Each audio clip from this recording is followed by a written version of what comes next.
Tere armsad kuulajad ja vaatajad, mina olen Kristiina Metsala ja mina olen Naatan Metsala. Ja see on meie podcast Vahejaam, kus me räägime kristlikust elust, usust, jumalast, meie kogemusest usueluga ja kõigest sellest. Aga musi, miks meil siin taga lilled on? Alustame sellest. Miks need on siin? Mis sul see nädal toimus? No minu selle nädala suurimad sündmused olid 2 tükki. Üks oli see, et mu abikaasa kaitses ära oma magistritöö cum laudele ja siis mu abikaasa lõpetas ülikooli. Ja see on selles mõttes olnud üks ääretult positiivne ja rõõmus nädal, sellepärast et nii palju suur etapp elus sai tehtud. Kuidas sa tunned nüüd, värske magistrant?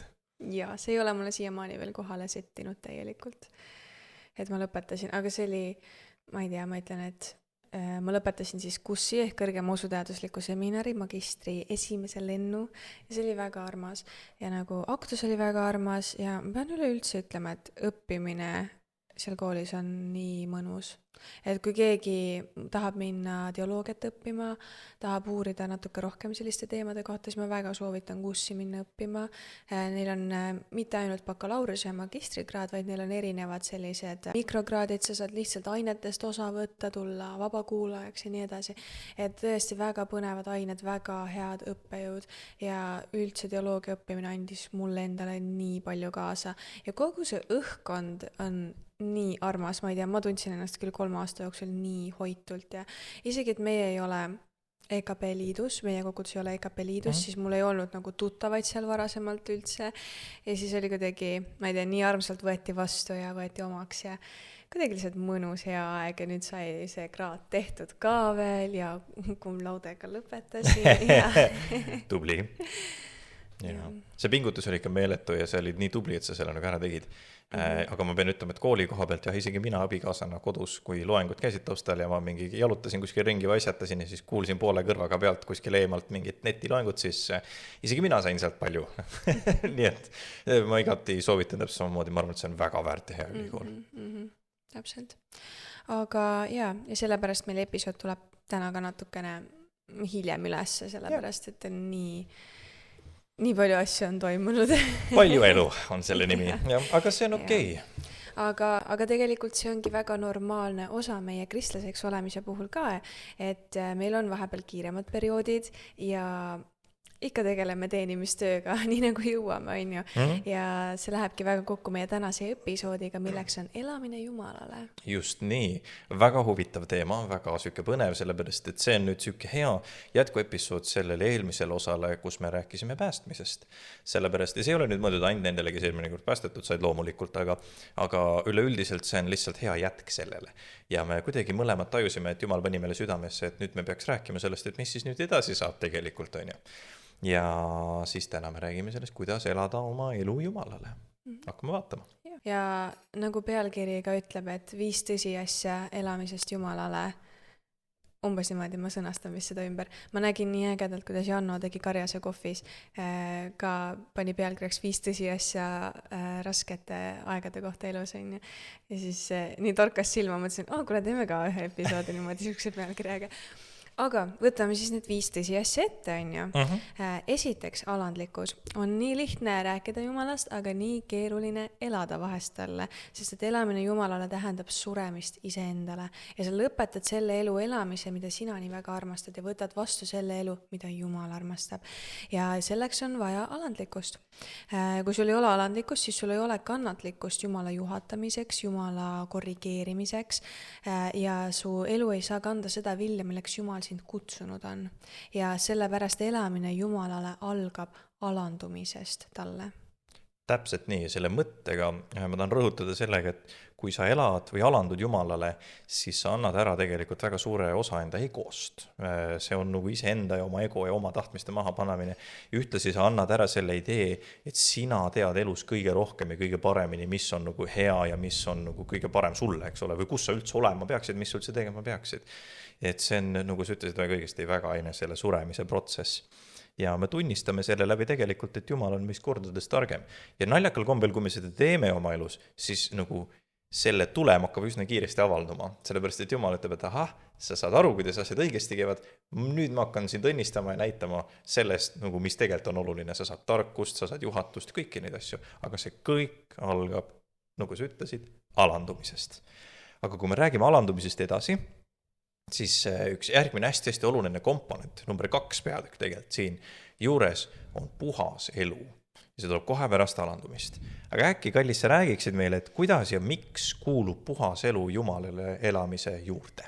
2. Peetruse 5. salmist hakkab siis niimoodi, et just seepärast te peategi olema kõigiti valmis arendama usus voorust, voorusest tunnetust, tunnetuses kasinust, kasinuses kannatlikkust, kannatlikkuses vagadust, vagaduses vennalikust, vennalikkuses armastust. Sest et kui teil seda kõike on ja veel rikkalikult, siis te ei jää laisaks ega viljatuks meie issanda Jeesuse Kristuse tundmises. Ja minu jaoks see ongi väga huvitav siuke protsess, on ju, et see kõik algab sellest, et sa oled valmis arendama usus voorust. Ja siis lõpuks sa jõuad selle vennaliku armastuseni ja sellepärast ongi see puhas elamine nii oluline, sest et see, kui sa taotled puhtust, siis see esiteks, nagu Peetrus ütleb, voorusest tunnetust, ehk siis su kanal Jumala ja sinu vahel läheb puhtamaks, läheb selgemaks, ehk sa hakkad paremini tunnetama usus asju, siis tunnetuses kasinust, kasinuses kannatlikkusest, need on kõik need asjad, see ongi see protsess, et sa muutud rohkem ja rohkem Jeesuse sarnasemaks ja Peetrus kirjeldab nii hästi seda protsessina siin. Ja siin kohal on ka see nii oluline meeles hoida, et see ei ole kuidagi meie enda nagu jõupingutusest tehtud selline puhastumise protsess on ju, et nüüd ma elu eest pingutan olla nagu puhas, vaid see on see, et sa otsustad, et sa tahad püüelda selle poole ja sa otsustad tulla Jumala juurde ja tema puhastab sind ja tema nagu viskab sind sellesse protsessi sisse. Täpselt nii, ja see on nii hästi, sa ütlesid selle õige sõna juba tegelikult ära, et see on protsess, eks ole. Puhastumine ei ole siuke ühekordne otsus. Me võime nii nagu me eelmises osas ka rääkisime tulla Jumala juurde ja siis päästepalve hetkel või oma elu äraandmisel võivad meie küljest lahti murduda mingisugused sõltuvused või mingisugused haigused või asjad, aga suur osa meie elu muutus tegelikult toimub nagu teekonna peal protsessis käies, eks ole. Mis tähendab seda, et võib-olla mõnikord sa ei tahagi näiteks kohe lõpetada pidutsemist, võib-olla sa ei tahagi kohe mingi õudusfilmide nagu vaatamist lõpetada, mis iganes sinu eluga nagu probleemne on tegelikult, eks ole. Aga sa pead kuidagi siis jõudma selleni, et need asjad sinu elus tegelikult nagu maha läheksid. Ja nüüd küsimus ongi, kuidas sa seda teed ja vastus sellele on ainult Jumala abiga. Ja see on see, et sa lähed Jumala ette lakkamatult, täpselt nagu sa rääkisid, ja tema sind puhastab ka.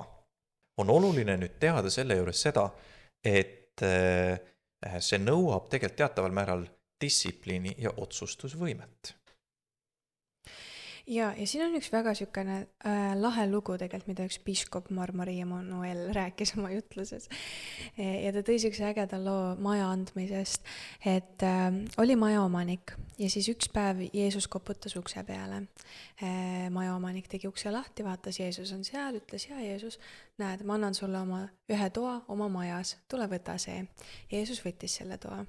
Siis järgmisel päeval tuleb saatan ukse peale, koputab, mees teeb ukse lahti ja saatan peksab mehe läbi ja läheb minema. Ja mees mõtleb, et oot, aga mis mõttes? Jeesus ju elab minu majas, et kuidas sai saatan nii teha? Siis läheb Jeesuse juurde, ütleb, et okei, Jeesus, võta terve korrus endale. Jeesus on nagu okei, võtan terve korruse. Järgmine päev tuleb uuesti saatan ukse taha, koputab, mees teeb ukse lahti ja saatan peksab ta jälle läbi. Ja siis mees mõtleb, et no mis see toimub, et Jeesusel on terve korrus, kuidas sai saatan mind läbi peksta? Läheb Jeesuse juurde ja ütleb, et okei, Jeesus, võta terve maja endale. Jeesus on nagu okei, võtan terve maja endale. Läheb päev mööda, jälle tuleb saatan ukse peale, koputab, aga seekord avab ust Jeesus. Annab saatanale peksa ja saatan läheb minema. Sellepärast, et nüüd oli terve maja Jeesuse all ja Jeesus oli selle maja omanik. Ja meil on ka, miks me räägime sellest otsustamisest, et sellel kitsal teel püsimine tähendabki otsust, et sa iga päev otsustad, et sa oled Jumalaga ja sa otsustad anda kõik ära Jumalale. Mitte ainult see üks väike toakene oma majas, vaid et terve maja anda Jeesusele. Ja meie elus ka meil on mingeid asju, mis hoiavad meid veel patus kinni, hoiavad meid veel vanas elus kinni. Ja me peame täiesti lahti laskma need asjad. Kui su käsi ajab sind patustama, raiu see maha. Need on Jeesuse sõnad ja need on nii õiged, sellepärast, et kui me jätame selle väikse ukse praakese lahti oma vanasse ellu, oma patusesse ellu, siis see tuleb nii kiiresti tagasi. Me saame sellest ainult siis lahti, kui me sulgeme selle ukse täielikult, kui me otsustame täielikult lahti lasta vanadest asjadest. Väga-väga head pointid. Tõesti on hea mõte. Aga selle kõige juures ma tahaks tegelikult rõhutada seda mõtet, et see usuelu ja Jumalaga käimine ei ole ainult selline vastuvoolu liiva söömine, on ju. Et tegelikult on siin hästi-hästi palju rõõmu, et me räägime küll sellest protsessist ja puhastamisest, mis väga tihti käib käe maha raiumise ja mingi sükste asjadega, aga tegelikkuses see on hästi-hästi tore, sellepärast, et meil on Jumal kinkinud nii meeletult ilusa maailma, nii meeletult ilusa keskkonna, nii inimeste kui ümbritseva näol, et me saame minna maailma ja nautida seda niimoodi, et me pattu ei tee, mis tähendab seda, et me peame õppima ka oma elus nägema neid ilusaid asju, sest et see on see, kuidas me näeme sellest, et Jumal on teinud maailma nii imeliseks ja meie saame seda nautida, et see on meile loodud ka ühtepidi. Ja see on suur eesõigus ja see on hästi-hästi äge, et selle puhastuse keskel tegelikult muutubki ka sinu enda perspektiiv ja nägemus maailmast. Mina näiteks kunagi noorena jalutasin palju metsas, aga kordagi ei vaadanud puid. Väga lihtne näide, et jalutad läbi metsaga, sa ei märka seda. Ja siis nüüd, kus ma olen kristlane ja vanem, käime näiteks perega metsas jalutamas, vaatad, mõtled, appi kui ilus siin on mingi rahulik ja mõnus ja linnulaul ja kõik värk. Täpselt niimoodi, et sa hakkad väärtustama ja nägema tegelikult õigeid asju ja teistpidi asju. Ja see ongi see, kuidas Jumal tegelikult muudab ka sinu fookust nendele asjadele. Ehk et usuelu pole liiva söömine. Aga meie järgmine suurem punkt on võib-olla see, et kuidas me üleüldse siis saaksime maailmas elada niimoodi, et me ise oleme kristlased, sest et see maailm on ju must, räpane, patune ja langenud läbi patulanguse, eks ole. Ehk et nüüd tekibki väga süke keeruline ja vastuoluline võib-olla koht, et mida ja kuidas me siis kristlastena üldse peaksime eksisteerima sellises maailmas. Jumalale elamine ei tähenda see, et sa nüüd eraldad ennast täiesti sellest maailmast, sellest patusest maailmast, on ju. See ei tähenda, et sa oleksid ainult kristlaste juures, et käiksid ainult kristlikust kristlikule üritusele, vaid et Jumal on loonud põhjusega meid siia maailma. Me oleme loodud siia olema need maailma valgused ja kuulutama Jumala sõna ja näitama, et on midagi teistsugust olemas, et siin maailmas on Jumal, kes armastab oma inimesi nii palju ja Jumal on loonud meid siia põhjusega, aga kuidagi peab tasakaalukalt maailmas elama, sest et kui sa elad sellises maailmas, siis tahes-tahtmata see kogu aeg tõmbab sind selle poole rohkem ja rohkem, ehk siis kuidas me saame tasakaalukalt elada? See on väga hea ja õigustatud küsimus tegelikult. Ja siin on nüüd hästi oluline teadvustada seda, et me elamegi katkises maailmas, aga et meie jõu, puhtuse ja eluallikas on Jumala juures, mitte siin maailmas. Ehk et me ei lähe otsima seda täidet nendes kohtades, kus me seda tegelikult ei saa. Me oleme siin maailmas, aga me ammutame kogu oma olemuse Jumalalt tegelikkuses. Paulus kirjutab ülihästi patust hoidumise kohta Rooma 12.2 niimoodi. Ja ärge muganduge praeguse ajaga, vaid muutuge meele uuendamise teel, et te katsuksite läbi, mis on Jumala tahtmine, mis on hea ja meelepärane ja täiuslik. Vaata kui huvitav, ta ütleb esiteks, et me peame meelt uuendama, mille kohta me tegime tegelikult terve osa, see oli väga huvitav, mingi kuulake. Ja siis ta ütleb, et me katsuks läbi asju, mis on Jumala tahe ja mis on talle tegelikult hea ja ka meile ühtlasi hea. On ju. Ja selle läbi me vaikselt õpimegi elama maailmas niimoodi, et me ise ei lähe katki siin elades, vaid me püsime selles puhtuses, rõõmus, usus ja tervise juures, mida Jumal on tegelikult meil andnud ja mida ta tahab meile anda ka. Oluline on siin tema juures siis ära märkida seda, et see tasakaal siin elamise juures kristlasena on see, et me tegelikult paneme jõhkra tasakaalu hoiaku Jumala poole. Ehk et natuke pattu ei ole okei. Me ei lähe tahtlikult patustama, me ei tee asju, mida me teame, et on vale. Me hoidume patust, me hoidume kurjast, me ei anna maad kuradile. Need on kõik tunduvad nagu sellised ägedad loosungid, aga see tähendab seda, et me distsiplineerime oma mõtteid, oma tegusid, oma sõnu, me loeme pidevalt piiblit, me lähme Jumala juurde palves, ülistuses, kõiges selles, et me nagu poogime ennast Jumala külge ja me püsime seal kõigega, mis meil on. ja kui me eksime kuskil, siis pigem las see olla tahtmatult kui tahtlikult, on ju. Mooses tõi ka ju 2 ohvrit alati, ta tõi ühe ohvri looma siis puhastuseks tahtliku patu eest ja siis teise tahtmatu eest, mis tähendab, et me mõnikord teeme pattu niimoodi, et me isegi ei märka seda. Ja ma arvan ja mul tunne, et Jumal teab seda esiteks, aga teistpidi, see on ju hoopis nagu meelepärasem talle, kui me lähme sinna, ütleme, et Jumal, ma ei teadnud, et ma midagi valesti tegin, palun vabandust. Kui et Jumal, ma meelega valisin siin valesti, on ju. Noh, selles on suur vahe ikkagi, see kavatsuse vahe on suur. Et see tasakaal on siis õige selliselt, et me järjest rohkem paneme oma raskuskive sinna Jumala poole kogu aeg. Ja lõpuks me tahame ikkagi jõuda selleni, et me elame oma elu täiega meelepäraselt Jumalale. Aga mida näiteks siis teha, kui enamus su pere on mittekristlased või su sõbrad on mittekristlased ja tahavad, et sa tuleks pidudele või üritustele või et võib-olla sa oled saanud päästetud, aga sulle ikka meeldib kanepit teha, suvooder on huvitav ja nii edasi, et nagu mida siis teha?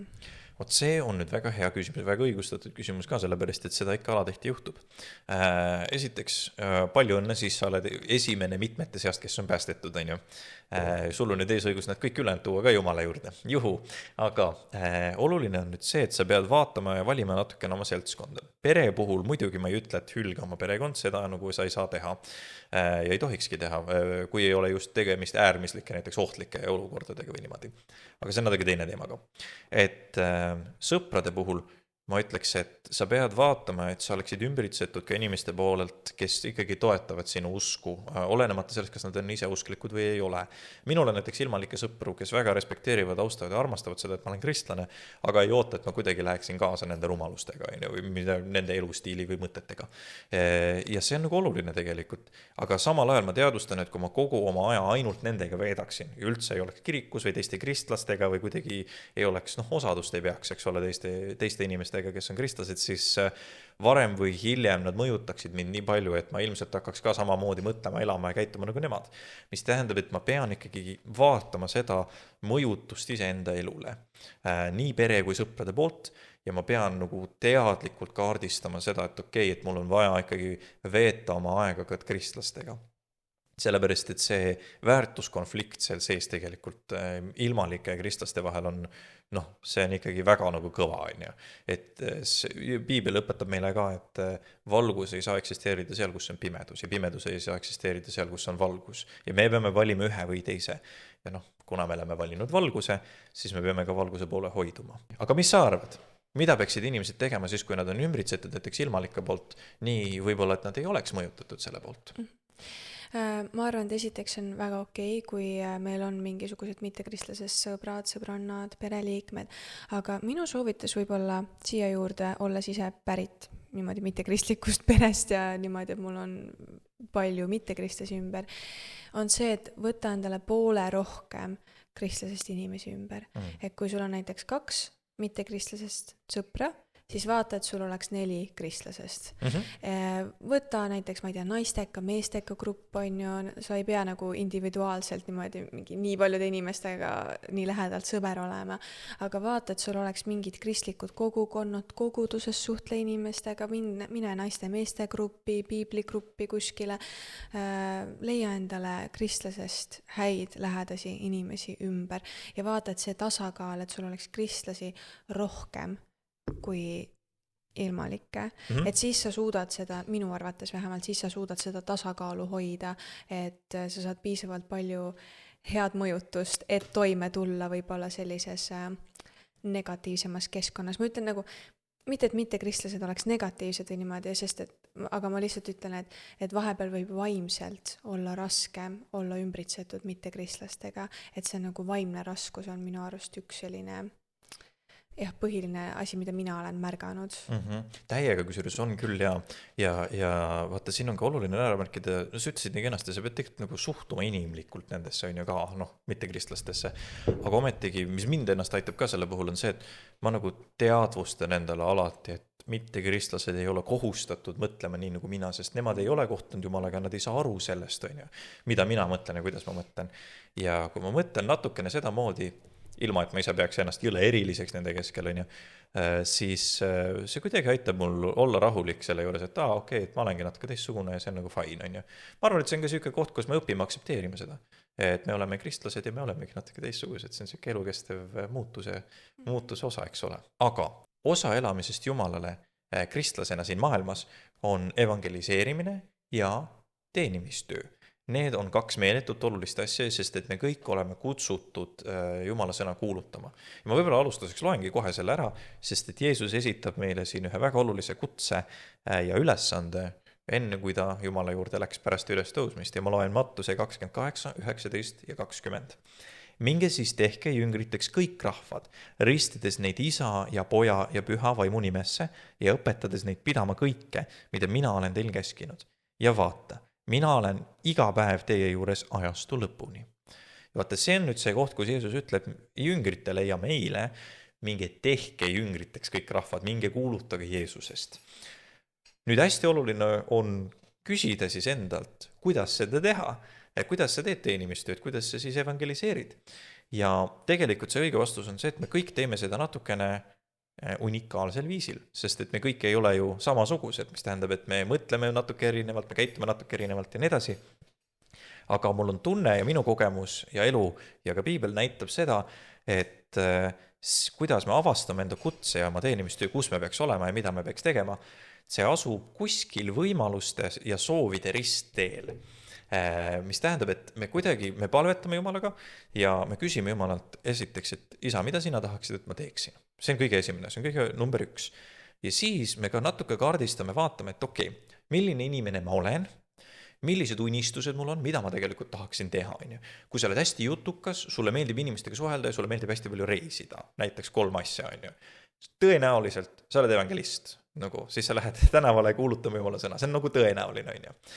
Teistpidi, kui sa oled pigem introvertne, aga hästi meeldib tehnikaga läbi käia, meeldib nokitseda üksinda nii edasi ja sa tunned, et su kirg on selles, et sa tahad kvaliteetselt asju edasi teha, sa tahad olla see sild näiteks selleks, et Jumala teenistused saaksid hästi tehtud. See on väga hea kutse on näiteks videoteenistus või heliteenistus või kuskil niimoodi. Ja siis on muusikaga, on kohe seos on ju ülistamine ja nii edasi, et neid variante on tegelikult väga palju ja sa ei ole tegelikult ka limiteeritud ühte. Nii et see on oluline küsida endalt, milline inimene ma olen, küsida Jumalalt, mida sa tahad, et ma teeksin. Ja siis vaadata, millised võimalused sul tegelikult on ka teenimiseks. Kui koguduses on olemas või puudus millestki, haara võimaluses kinni, ütle, et mina tahaks proovida seda, ole avatud uutele ideedele. Võib-olla sa ei ole kunagi mõelnud, et ma tahaks teha lastetööd, aga siis näiteks on vaja lastetöö kasvatajat, no mine proovi, mine vaata, mis toimub. Äkki sulle meeldib see, äkki see on see koht, kus sina peaksid olema. Ja suhtle koguduse sees, suhtle vaimulikega, sest nemad näevad ka väga palju sind nagu kõrvalt ja nad näevad, kuidas Jumal asju näeb ja nad oskavad võib-olla juhtida ja soovitada seda, kus kohas sina peaksid olema selles koguduses ja selles kontekstis. Nii et need oleksid võib-olla minu süksed soovitused sellele, kuidas avastada enda kutse ja teenimistöö, kuidas olla teenistuses unikaalselt. Aga kas sa arvad, et Jumal on andnud kõigile mingisuguse spetsiifilise kutse või saame me ise otsustada? Ma arvan, et see on ka nüüd natukene võib-olla mõlemat pidi, sellepärast, et ühtepidi Jumal on meile kõigile esitanud kutse küll olla midagi unikaalset, vajalikku ja eriskummalist, aga teistpidi ta ei võta meid kunagi ära seda vabat tahet, et meie peame otsustama olla selles, mis tähendab, et me võime kasutada oma ande ja oma kõiki neid võimalusi, mis meil on, nii nagu Jumal tahab, aga see peab olema meie enda otsus vabast tahtes sündinud, et jah, Jumal, mina tahan ja mina otsustan teha nii, nagu sina tahad. Et see on nagu meeletult oluline komponent sellest, sest et muidu, vaata, Jumal ei raja orja, ta on andnud meile vabaduse ja täie vabaduse, mis tähendab, et ta pakub meile võimalusi, aga ta ei kohusta meid niimoodi. See peab olema meie vaba tahte sündimus. Aga Jumal ei kohusta meid millekski, aga me peame tundma Jumalat ja nägema tema headust piisavalt palju, et me suudame ise otsustada vabast tahtest, et me tahame minna seda rada mööda, mida tema on meile pakkunud. Jaa, täpselt. Ja siis on ka selliseid variante, et sa nagu tahaksid midagi teha, aga kuidagi nagu ei ole oskuseid. Et et näed, keegi evangeliseerib seal, tahaks ka, aga kuidagi nagu ei ole julgust, ei ole sõnaoskust, näed, tema ülistab nii kaunelt, ma ei tea, mul ei ole laulu häält antud ja niimoodi, on ju. Et mida nagu siis teha, on ju. Ja huvitav ongi see, et tegelikult Jumal kasutab täpselt neid omadusi, mis ta sulle andnud on. Tema on sind valmistanud ette ema üsas, tema teab täpselt, milline sa oled ja tema kasutab kõike seda, mis ta sulle juba andnud on. Ja sa saad alati paluda juurde, aga sul on juba nii palju antud. Ja mina olen alati mõelnud, et mina olen nagu see ühe talendi inimene, et mul on nii palju selliseid, nagu ma tahaks teha nii palju, aga mul ei ole antud oskusi, aga ainukene talent, mida Jumal on mulle andnud, on see meeletud tahtejõud. Et ma nagu meeletult pingutan, kui ma midagi endale pähe võtan. Ja mina olen lähenenud, ma ei tea, kas see aitab kedagi, aga mina olen lähenenud alati sellest, et kui sa ei tea absoluutselt, mida oma eluga teha, mida teenimistöös teha, mida üleüldse oma eluga teha, siis mina olen lähenenud niimoodi, et ma võtan ette selle, mis on minu kõige nõrgem külg. Nagu see, mis on mu nõrkus ja mul on kujunenud ütlus, mis ei ole minu ütlus, on see, et sinu kõige suuremas nõrkuses peitub ka sinu kõige suurem tugevus. Ja ma olen alati läinud elus sellega nii laulmises, ma ei osanud absoluutselt laulda ja siis hakkasin täiega laulmist õppima. Ma valisin oma matemaatikaõpetaja kutsega niimoodi, et ma olin meeletult arg ja ma ei osanud absoluutselt matemaatikat ja siis mõtlesin, et mis oleks see, mida ma tegema lähen? Matemaatikaõpetajaks, selge. ja samamoodi ka tegelikult ma nägin evangeliseerimist, kui ma võtsin selle otsuse vastu, tulin 100% täielikult Jumala juurde, siis nagu evangeeliumi sügavus, see läbistas mu südame ja muutis mu elu täielikult. Ja nagu see pani mind täiesti, ma kukkusin põlvili Jumala ette maha ja see tõesti läbistas mind ja ma sain aru, kui oluline on evangeeliumit kuulutada. Ja ma ütlesin, okei, mul ei ole sõnaoskust, mul ei ole niimoodi julgust, ma ei ole hea jutuga, aga Jumal, ma tean, et see on oluline. Ja ma palun, et sa annaksid mulle selle oskuse evangeliseerida inimestele. Et kui ma lähen inimestele kuulutama sinust, Jumal, siis palun, sina puuduta neid. Palun las need sõnad olla täpselt need õiged, mida sellel inimesel vaja on. Ja palun õpeta mind kuulutama oma sõna.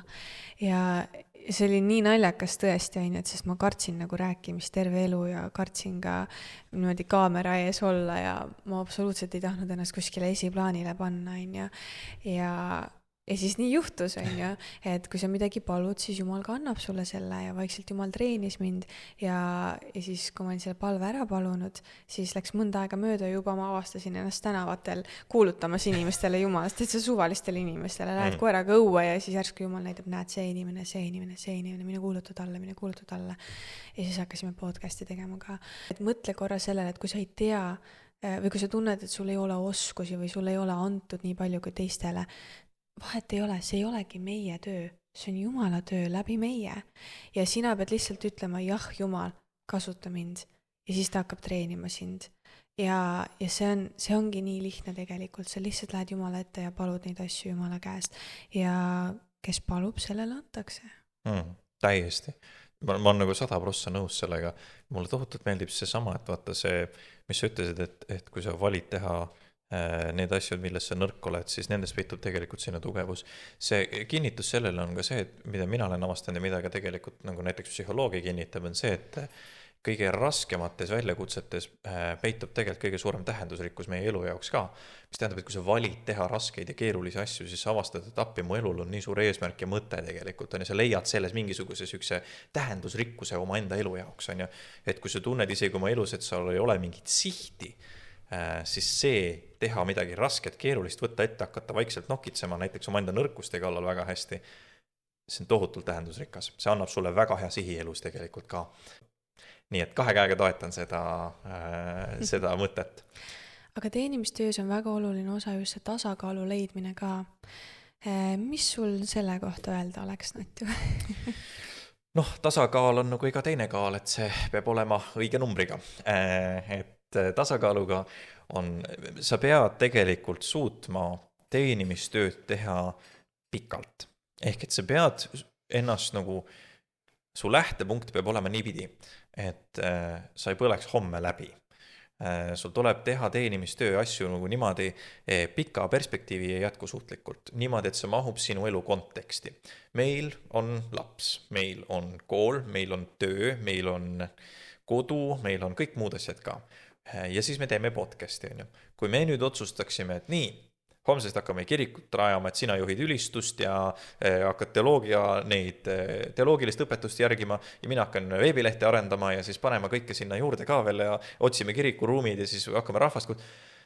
See on nii meeletult palju tööd kõigele sellele lisaks, mis me juba täna teeme, et selle jaoks, et näiteks neid asju teha, peaks Jumal väga radikaalselt midagi meie elus muutma, on ju. Mis tähendab, et nagu me ei võta endale oma taldriku peale nagu meeletult suurt kuhja ja siis ei mattu selle alla niimoodi vaikselt. Eriti suur probleem on näiteks, ja tegelikult kõige suurem probleem on see, kui teenimistöö hakkab pärssima peresuhteid. Me oleme seda näinud kogu aeg ja see on niisugune sündroom, mis vahetevahel juhtub, et lihtsam on nagu ära joosta oma peresuhete juurest ja minna teenimistöösse, kui et nagu vaadata nendele otsa ja tegeleda, olla kodus ja tegeleda nagu nende asjadega. Aga see ei ole see, milleks sa tegelikult nagu kutsutud oled niipidiselt. Kui meie tütar sündis, siis me vaatasime üksteisele otsa, mõtlesime ka, et Jumal ei ole meid kutsunud kasvatama katkiseid inimesi. Ta on meid kutsunud olema kodus oma laste jaoks ja armastama neid ja hoidma neid, on ju. Et see tasakaal teenimistöös peab olema selline, et meil on midagi, me anname välja, millegagi me teenime, kuidagi me teeme, aga et see mahub meie elu konteksti ja see ei tõmba lõhki kõike muud, mis seal olemas juba on. Mis sina lisaksid veel tasakaalu ja teenimistöö juurde? Ja ma täiesti nõustun sinuga 100%. Ja sest et tõesti, nagu sa ütlesid, meil on nagu enamjaolt meil kristlastel, kes me ei tööta võib-olla täiskohana pastoritena ja nii edasi, täiskohana teenistustöös, siis meil on tavatöö, mille eest me peame oma üürid ära maksma ja muud asjad, arved ära maksma, on ju, pereelu, kõik muud asjad ja siis see teenimistüü on see lisa veel juurde. Aga selleks, et seda hästi teha, sa pead nii palju aega sinna panustama. Ja sellepärast on nii oluline alustada väikeste sammudega. Nagu me võtsime ka endale, nagu me võtame nagu aasta eesmärke, me võtame rahulikult, nüüd saigi tegelikult nüüd aasta täis. Palju õnne vahe ja on aastane, meil tuleb kohe aasta episood välja ka. Aga et me võtsimegi eesmärgiks, et okei, me võtame nädalas 1 episoodi ja vaatame, kas me jõuame midagi sinna juurde teha. Nüüd teine samm, teiseks aastaks laiendame nüüd natukene võib-olla Instagrami, tegime Instagrami valmis, aga nüüd äkki hakkame postitama sinna ka. Et nagu laiendada, aga niimoodi väikeste sammudega, sest et muidu, kui sa võtad kohe endale nii palju juurde, sa põled läbi, teed maksimaalselt aasta seda ja siis sul viskab nii kopa ette ja sa ei taha rohkem näha ka seda asja. Et aga see, et oleks see viljakus seal tagas, ta peab suutma jätkusuutlikult teha. Ja teiseks ma tooks veel siia sisse, et see sissepoole, väljapoole balanss. Üks asi on see teenimistöö, see on see väljapoole, aga siis peab olema sissepoole ka. Et sa toidad nagu oma igapäevast usuelu, et sa laed oma patareid täis, et sa jaksaksid üldse väljapoole teenida. Ja sa ei saa liiga palju väljapoole teenida, on ju, muidu patareid jooksevad täiesti tühjaks, sa ei jõua vahepeal laadida. Et seal peab olema nagu see balanss ja siit me lähmegi nüüd edasi selle igapäevase usuelu juurde. Et milline see igapäevane usuelu on ja mida see tähendab, et mida see tähendab just elamine Jumalale kontekstis. Aga igapäevase usuelu üks hästi meeletud komponente on see, et meil on see osadus Jumalaga mitmeid pidi. Ehk et meil on see sõna lugemine, meil on see ülistus, meil on see palve ja need on need asjad, mis rajavad tegelikult meie elule, selle igapäevaelule, selle vundamendi, mille peal me seisame kristlastena. Ehk et kui sa ei raja näiteks hommikul varakult oma elule sükest nagu päevale sükest õiget fundamenti, siis su päevakurss võib minna nagu täitsa nagu aia taha tegelikult. Mina olen märganud näiteks seda, et ma teen märgatavalt palju paremaid otsuseid siis, kui ma olen hommikul piiblit lugenud. Lihtsalt puhtalt, et sa oled kannatlikum, sa vaatad asju palju rohkem Jumala silmade läbi ja sa oled nagu seesmiselt häälestatud õigesti opereerimisel maailmas. Mõnikord on, meie elu kontekstis ma näen, meil on kiire, eks ole, ja mõni hommik on siuke, et sa voodist püsti ja kohe jooksma, ja siis avastad, et pekki, et poole päeva pealt mõtled, et kuidagi nagu veider, et võiks nagu tegelikult paremini teha, ja siis sa saadki aru, et tegelikult on Jumala abi vaja, et sa oled hakanud nagu omal jõul kuskil oma otsuseid tegema ja liikuma nii-öelda oma tahtmist mööda. Ja tegelikult oleks vaja, et Jumal oleks seal juures sinuga, ja siis tulebki see, ei ole kunagi liiga hilja selles mõttes, et siis sa lihtsalt korra peatud ja võtad selle aja, palvetad, loed sõna, räägid Jumalaga, ütled, et isa, vabandust, ma läksin liiga kiiruga, liiga tormakalt uksest välja, palun aita mul nüüd ennast õigesti lähestada, et ma saaksin olla siin maailmas nii, nagu sina tahad, ja teha seda tahet, mis sina soovid. ja selle läbi, noh, sa vaikselt jällegi hakkad teostama Jumala tahet, on ju. Nii oma töökohas, oma pereelus, kõikides asjades, on ju. Sellepärast, et see viis, kuidas Jumal sinu sees elab ja kuidas sina maailmaga nagu suhtled, on tegelikult väga omavahel proportsionaalselt ja seotud, on ju. Mis tähendab seda, et sina pead iseenda sees ja oma elus tegema Jumalale ruumi, et ta seal sees ja läbi sinu saaks töötada. Jaa, sest et see igapäevane usuelus ongi nagu see vundamendi loomine ja sa lood tegelikkuses oma usuellu distsipliini ja mõne jaoks võib olla kohutavad sõnad, aga sa pead looma rutiini ja süsteemi, sest et rasketel aegadel ei vii sind läbi nendest rasketest aegadest su tunded, vaid viib läbi rutiin, distsipliin. See, et sul on mingisugune järjepidev süsteem kujunenud. Ja võib-olla siinkohal ma küsiski su käest, et milline ausalt öeldes sinu iganädalane rutiin on usuelus? See on väga hea küsimus. Ma tunnistan ausalt, et mul on olnud perioode, kus mul on olnud väga hästi. Ehk et kõige paremad rutiinid mul alati sellised, et ma ärkan hommikul üles, siis ma palvetan natuke, loen sõna, ja siis kohe tõused püsti, siis on hopsti kohe nagu hea olla. Ja siis mul on olnud perioode, kus ma lihtsalt, nagu ma juba ütlesin, et tõusen püsti ja hakkan opereerima ja siis poole päeva pealt avastan, et on olnud nagu halvasti. Aga praegusel hetkel on välja kujunenud pigem mul selline rutiin, et ma ärkan üles ja ma väga tihti mina ärkan hommikul meie tütrega üles ja selle võtan selle esimese vahetuse ja temaga koos olemisel ja siis selle kõrvalt ma lähestan ennast väga palju sellega, et ma kuulan midagi, ma vaatan, ma palvetan natukene, ma mõtlen, kui mängin temaga, siis samal ajal niimoodi võtan aega Jumalaga. Tal on nüüd laste piibel käes, me saame koos laste piiblit lugeda, see on väga tore, väga vahva, eks ole. Aga kusjuures see meeletult aitab sellepärast, et sa saad ikkagi lõpuks selle Jumala sõna sealt kätte, selle Jumala olemuse ja kõik selle olulise sealt kätte. Aga ja siis väga palju ma sõna loen siis, kui me valmistame ette näiteks podcastideks. Ja see on tegelikult ka meeletult hea sellepärast, et ma mingi vahe muretsesin nagu hästi palju sellepärast, et appi Jumal, ma ei loe üldse piisavalt palju piiblit. Ma vahel tunnen ikka veel, et ma ei loe piisavalt palju piiblit. Ja ma tean, et see on asi, mille kallal ka mina töötan. Aga ma õnneks pean ütlema, et ma ei ole kaotanud piiblit oma elus tegelikult just tänu sellele, et me teeme näiteks podcasti. Aga ütleme, kiire elutempo tõttu nii mõnigi kord ma olen avastanud ka, et see isiklik usuelu kuidagi hakkab nagu unarusse jääma nii mõneti kord, on ju. Ja Jumal on õnneks selle südamesse pannud ja on aeg lihtsalt teha mingisugused muudatusi, korrigeeringuid selleks, et sa keegi saaksid seda tagasi nagu oma ellu sisse tuua. Ja see on see aus karm reaalsus, on ju, et mõnikord elu on selline ja sa pead ise endale otsa vaatama ja paluma, et Jumal aitaks sind ka nendes kohtades. Aga ma küsiks vastu sinult, milline on sinu selline iganädalane usurutiin või usuelu rutiin? Mul on nüüd kujunenud siuke päris tore süsteemikene, et endiselt iga päev üks peatükk piiblit ja üks palve päevas. See on mul algusest peale olnud, see on nii hea, see on kõige kiirematel aegadel, see on nagu parim asi, mis edasi kannab.